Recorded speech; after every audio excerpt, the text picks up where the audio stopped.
7h19, vendredi 17 septembre, et vous savez, j'aime le vendredi. Et pourquoi j'aime le vendredi? Parce que c'est un studio exclusivement féminin, et oui, avec Laurence Kahn en studio, Judith Mergui tout à l'heure qui va arriver, Charline à la réalisation, et puis Léa Moscona tout à l'heure à 8h50, et nous avons le plaisir d'accueillir notre nouvelle chroniqueuse de la rédaction, Alexandra Sénigou. Bonjour. Bonjour Ilana.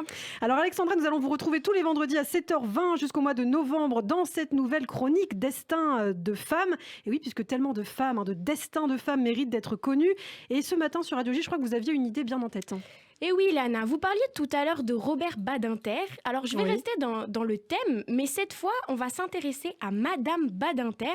Car oui, on parle souvent des travaux de son mari et de son rôle de père, de l'abolition de la peine de mort. Mais en fait, pas tellement souvent d'Elisabeth Badinter, son épouse, qui est également un esprit brillant. Et oui, certes, mais il faut dire qu'elle formait quand même un couple mythique avec Robert Badinter. C'est vrai, c'est un homme qu'elle a épousé à 22 ans seulement. À deux, ils ont formé pendant plus de 50 ans un couple d'humanistes assumés. Ils ont d'ailleurs toujours refusé de recevoir l'Ordre national du mérite ou encore la Légion d'honneur. Mais ce matin, je vais vraiment vous parler d'Elisabeth Badinter et revenir sur les grandes étapes de la vie de cette femme de lettres engagée, profondément humaniste et à l'avant-garde de tous les combats des femmes depuis presque 40 ans. Alors justement, est-ce que déjà on pourrait peut-être en savoir plus sur les origines d'Elisabeth Badinter? Alors, elle naît le 5 mars 1944 à Boulogne-Billancourt. Son père, Marcel Bleustein-Blanchet, est un ancien résistant, fils d'immigrés russes juifs, et il est le fondateur de l'agence de pub que vous connaissez sûrement, Publicis, dont Elisabeth est aujourd'hui l'actionnaire majoritaire. Et sa mère, quant à elle, est Sylvie Vaillant. C'est la petite fille du député socialiste Édouard Vaillant. Elle s'est convertie au judaïsme pour épouser le père d'Elisabeth. Et bien sûr, Elisabeth Badinter est surtout connue pour son féminisme revendiqué, entre autres. Mais alors, quel a été justement le déclic de son féminisme? Eh bien, le déclic, c'est à 16 ans. Elle découvre l'œuvre de Simone de Beauvoir. Elle lit son livre Le deuxième sexe. Et pour elle, c'est un choc, une révélation même. On écoute. J'admire ce qu'elle a écrit et j'admire la femme qu'elle a et j'admire son itinéraire, même si je ne suis pas toujours d'accord avec ses positions. Vous l'entendiez, Elisabeth Badinter, clairement, elle a dédié toute sa vie à la cause des femmes. Et en 75, bien évidemment, elle se réjouit de l'adoption de la loi Veil, comme beaucoup de femmes, sur l'IVG. C'est une révolution, un tournant majeur pour les droits des femmes. Cette loi est certainement l'une des plus importantes pour l'histoire des femmes. Ça a changé radicalement le statut de la femme. Ça a été un pas immense vers, je dirais, la fin d'une aliénation. Et oui, Elisabeth Badinter sur l'interruption volontaire de grossesse, une femme brillante. Elle obtient rapidement d'ailleurs, Alexandra, des diplômes assez importants.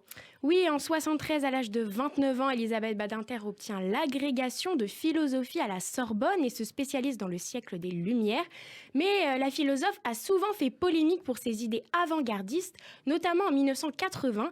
À cette période, elle jette en effet un véritable pavé dans la mare en publiant L'amour en plus, dans lequel elle affirme que l'amour maternel n'est pas inné. Et des propos qui lui valent à l'époque les foudres des conservateurs.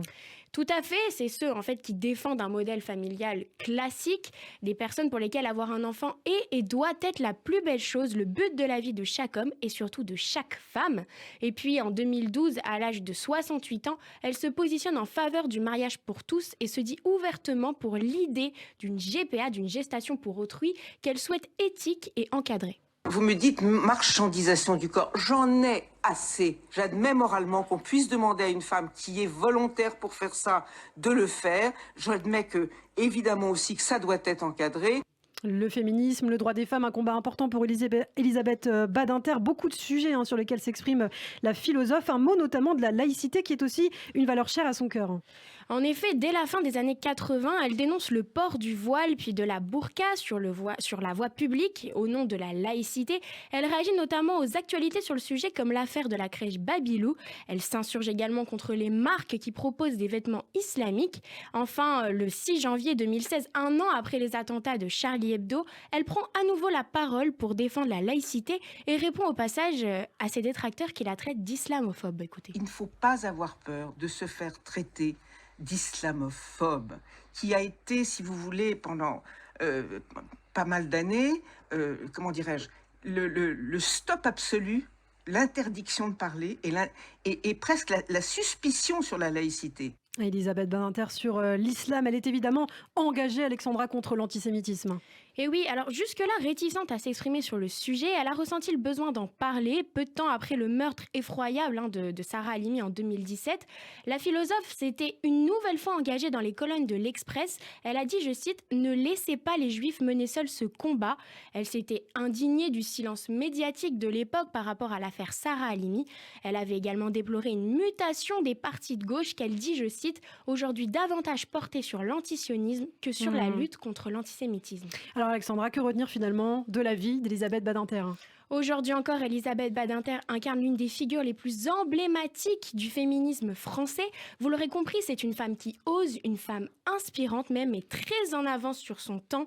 Engagée contre l'antisémitisme et défenseuse des valeurs républicaines, elle prône le retour à une complémentarité entre hommes et femmes et pas simplement une parité. Son féminisme va au-delà, c'est avant tout de l'humanisme, mais aussi un combat pour une laïcité pure et simple et sur laquelle elle ne veut faire aucune concession. Merci Alexandra Sénégou. Donc la vie d'Elisabeth Badinter. Et donc chaque vendredi à 7h20 jusqu'à la mi-novembre, eh bien, nous aurons un destin de femme compté par Alexandra. Ça vous a plu, Laurence ?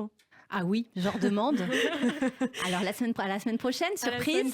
À la semaine prochaine avec grand plaisir. Restez avec nous, nous sommes ensemble jusqu'à 9h.